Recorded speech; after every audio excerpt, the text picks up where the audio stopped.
So the final position of Soto-uke should be one fist width off the body, right angles, right? So why one fist width? Well, that allows you to fully engage your chest. Any further out, your chest disengages, your back disengages, right? Even by a centimeter, right? Like, sorry, for the Americans, half an inch, right? If you go any further out than a centimeter, everything turns to custard. It's got to be here and connected. But at the same time, when you have people contract here, quite often they also contract here.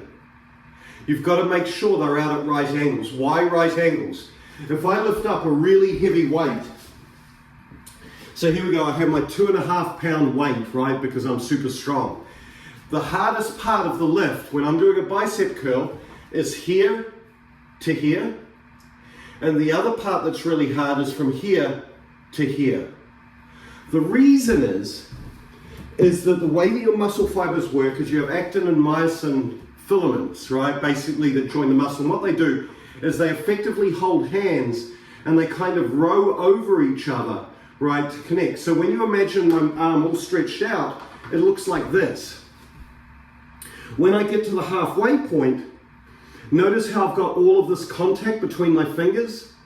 That's lots of holding hands in the muscle filaments. When I contract all the way up, they kind of overlap.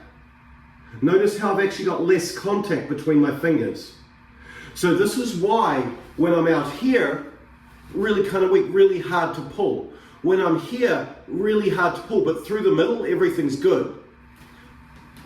So at right angles, this is the strongest position I can hold my arm. That's number one. Number two is notice here, if I look at the total distance from my arm to the technique, so notice some of the strongest distance, immediately what happens is as I stretch further out, we'll do it this way first, right? So if you look, I'm going to put my arm at the bottom, so right angle, see how it's fist to the top of the stick? That's the total coverage I've got on my body. As I stretch further out, notice how that total coverage is less. It's now this, right? I want to cover the maximum amount of my body. If I go any deeper, right, I can cover a little bit more, but when you look at it, the net gain is about a fist width. It's not much, right, that I get by going all the way in here. The thing that you lose, the trade-off, is this. Notice the amount of distance that I've got away from my body. So notice I'm fist width off my hip with my elbow. This is at right angles. This is the distance or the amount of time that I have.